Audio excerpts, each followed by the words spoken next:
Vous écoutez le Flash Actu, issu de l'épisode S303 du podcast Faut pas pousser les ISO, diffusé le 14 octobre 2021.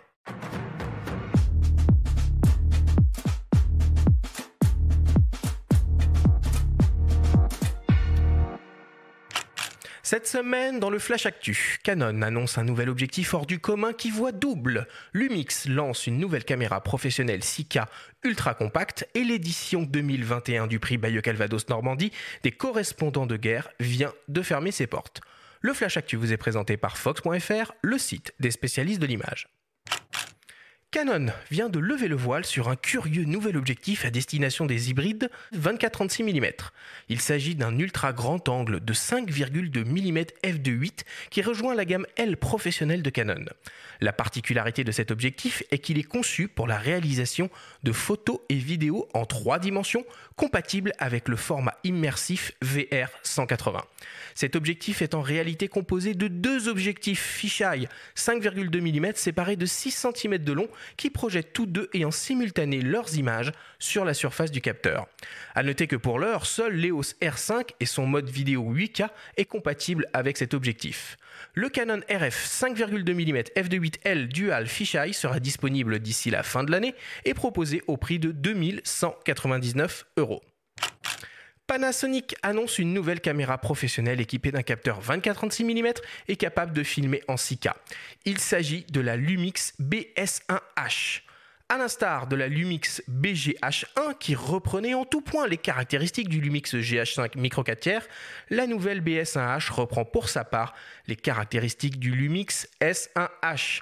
La caméra intègre donc un capteur 24-36 mm de 24 millions de pixels avec le double ISO natif capable de délivrer des séquences jusqu'au 6K à 24 images par seconde ou par exemple en 4K 25p 422 bits avec de très nombreuses fonctions vidéo professionnelles comme un mode anamorphique, le RAW ou encore les profils Vlog. Seule différence avec le S1H, l'absence de stabilisation capteur mécanique. La BS1H est une caméra épurée conçue pour être modulaire. Elle ne dispose donc ni d'écran ni de viseur et devra être utilisée en production avec de multiples accessoires. Le boîtier est donc très compact et très léger avec moins de 600 grammes sur la balance. La Lumix BS1H sera disponible en décembre et proposée au prix de 3499 €. Et enfin, pour terminer, l'édition 2021 du prix Bayeux Calvados Normandie des correspondants de guerre vient de fermer ses portes. Cette année, en catégorie photo, 11 photographes ont été récompensés. Le grand gagnant du jury international prix Nikon est un photographe birman dont l'identité n'est pas révélée pour des raisons de sécurité, qui a couvert la révolution du printemps à Yangon, au Myanmar, et qui a été publié par le New York Times. Cette distinction met en lumière le courage de ce reporter, véritable résistant dans son propre pays, qui offre au monde des images rares pour témoigner de la brutalité du régime en place.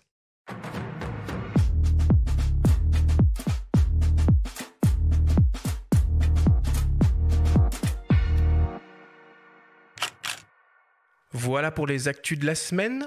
Benjamin, est-ce que tu as des réactions ? C'est très typé vidéo, encore une fois, grosse actualité vidéo, compartiment photo. Bon, on fait toujours un petit peu les deux avec les outils actuels. Tiens, je me demandais si toi, Christophe, ça te parle la réalité virtuelle dans ton boulot. Est-ce que c'est un truc que tu es amené à faire ou que tu aimerais faire ? Est-ce que ça apporterait quelque chose de voir un plateau à 180, 360 degrés en réalité virtuelle ? Je pense que ça apporterait énormément sur le making-of notamment. Et vu que ce métier, par exemple, du making-of vidéo est en train de disparaître, je pense que ça serait une belle manière qu'ils reviennent sur le devant de la scène avec de nouvelles technologies, avec de nouvelles façons de filmer. Je me bats ces dernières années pour faire revenir ce métier sur le devant de la scène parce que je propose aussi ça en plus de la photo de plateau. Et je pense qu'il faut qu'on change de format. Les formats effectivement qu'on connaissait avant avec les DVD sont complètement morts, on le sait très bien puisque les DVD ne se vendent quasiment plus. Mais il faut réinventer des façons de filmer avec une nouvelle génération aussi de vidéastes qui arrivent, qui sont extrêmement doués, je pense et je trouve. Donc je pense qu'on aurait vraiment quelque chose à jouer avec des nouvelles technologies, des nouvelles façons de travailler. En tout cas, moi, sur des trucs plus courts, du clip un peu, des trucs un peu Exactement. plus nerveux quoi, que le bonus un peu de 30 minutes là, qui est sympa quand on est cinéphile, mais peut-être plus en phase avec le temps. Je pense que sur des DVD qui se vendent et qui vont sortir, mettons, de longs making-of, mais en fait, si avant on avait fait des modules de 3 minutes, comme tu l'as très bien dit, qui pourraient relancer des bandes annonces qui, on le voit très bien, s'essoufflent quand elles sortent 2 mois avant que le film sorte et que surtout elles sont noyées dans 15 bandes annonces qui vont sortir presque chaque semaine, puisque c'est 15 films à l'affiche qui vont sortir chaque semaine, je pense que c'est quelque chose sur lequel il faut travailler. Mais c'est encore assez difficile, il faut trouver des budgets. Je pense qu'on est encore face à des distributeurs, des producteurs qui n'ont pas encore compris tout l'intérêt de changer les making-of et de les voir d'une façon différente. Sur OSS, on y reviendra sûrement, mais j'ai eu cette discussion avec le producteur qui m'a dit effectivement cette première remarque, oui, mais les DVD se vendent plus, donc je vois pas pourquoi on ferait un making-of. Oui, alors moi, si je peux intervenir et vous donner mon avis, étant un gros consommateur de films et abonné comme la majorité des gens à des services de cinéma à la demande type Netflix, il y a bien quelque chose qui me manque, c'est ces bonus sur certains films que j'avais plaisir à avoir dans des éditions collector DVD, certes hors de prix, mais qui étaient un très bel objet. Et ben il n'y a plus ça en fait sur Netflix, on a juste le film, entre guillemets, et c'est dommage parce que je pense qu'il y a de la place pour ces contenus-là, y compris sur Netflix. Ouais, mais t'as carrément raison. Et on va y revenir sûrement dans le débat de toute façon, les gars, mais comme le vinyle est revenu de façon assez extraordinaire ces dernières années, peut-être qu'on aura besoin à nouveau de support, même pour les films, hein. Et l'objet, c'est important quand même. Moi, je pense et je crois beaucoup en la nouvelle génération en plus qui arrive, qui ont vraiment été élevés avec. Nous, on a connu la fameuse génération 5D. On a connu cette nouvelle façon de travailler avec des photographes qui faisaient de la vidéo. Et je pense que la nouvelle génération qui arrive, qui elle depuis toute petite a connu l'hybride et cette façon et cette facilité avec laquelle on peut travailler maintenant, va révolutionner beaucoup de choses. C'est juste qu'il faut que les producteurs et les distributeurs leur fassent confiance et acceptent un petit peu de nouvelles façons de travailler et de nouvelles visions. Mais ça, dans mon milieu, des fois, c'est vrai que c'est un peu le plus compliqué, c'est de leur faire changer un petit peu leurs acquis, parce que j'ai souvent entendu dans ce milieu, je sais comment faire, ça fait j'ai déjà produit 70 films. Oui, mais sauf que depuis 2 ans, je pense que beaucoup de choses ont changé. Il y a une maladie un peu grave qui est quand même à chambouler la façon de consommer le cinéma. Donc je pense qu'il faut qu'on se remette tous en question actuellement. Moi, le premier, comme vous, et même si tu as fait 70 films, et même si tu es un grand producteur, je pense qu'on est dans un monde qui change, où on voit des jeunes qui regardent un film sur un téléphone portable. Ça, tu ne l'as pas connu il y a 30 ans, quand tu faisais du cinéma. Donc, je pense qu'il faut qu'on vive avec son temps, et que surtout, on écoute cette nouvelle génération, qui pour moi est prometteuse, et qu'il faut qu'on l'intègre dans nos nouveaux projets, tout simplement. Et tu fais une passe décisive sur la jeune génération, en fait, Christophe, parce qu'on a parlé de Bayeux aussi, là, dans les trois actus. Et ce jeune photographe, ou cette jeune photographe, Biermann, qui a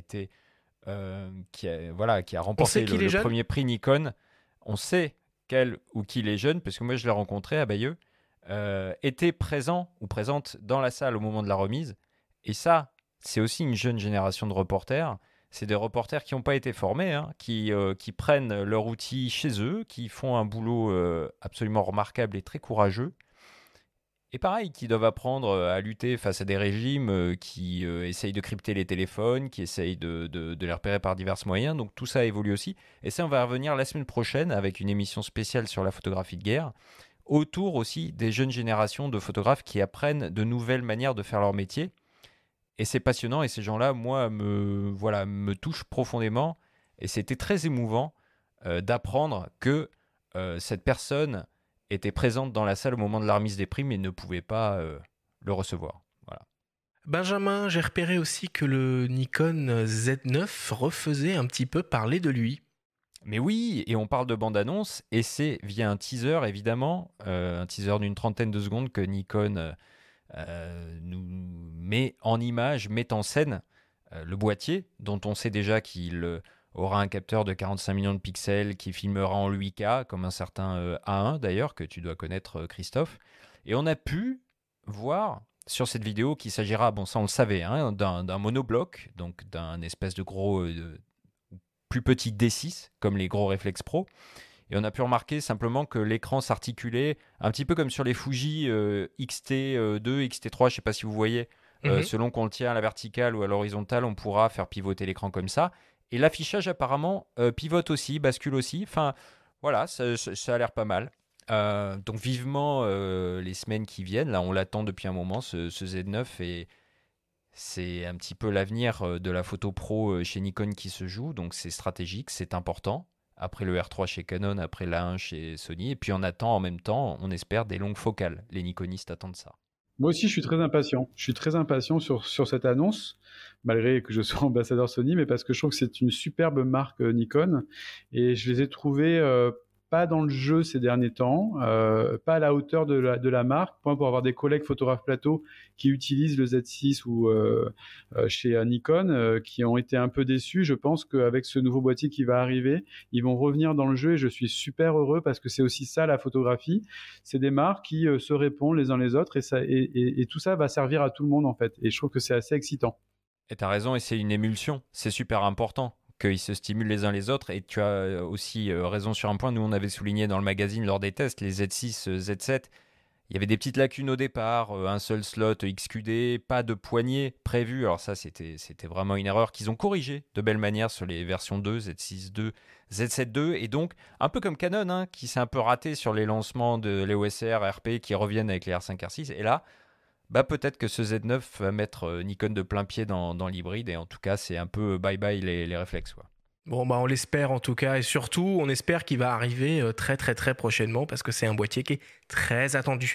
Parmi les autres actualités, moi, que j'ai repérées, alors on n'a pas vraiment l'habitude de le faire dans cette émission, mais là, je trouve que l'information est suffisamment intéressante pour qu'on vous la partage.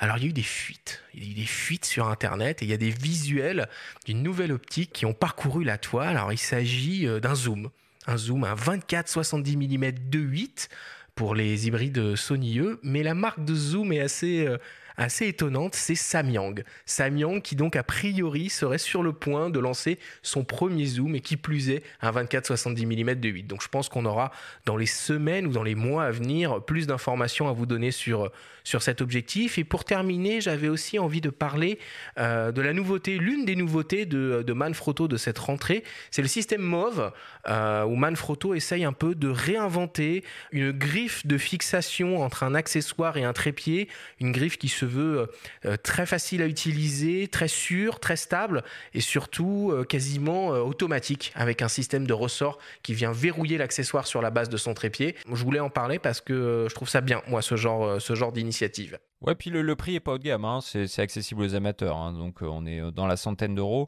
Et le système est vraiment pas mal du tout pour le fixer au choix une gimbal, un slider, un trépied comme ça pour basculer de l'un à l'autre. Voilà, l'idée c'est d'aller vite. C'est d'aller vite avec ce truc-là, et de pouvoir basculer d'un support à un autre en quelques secondes.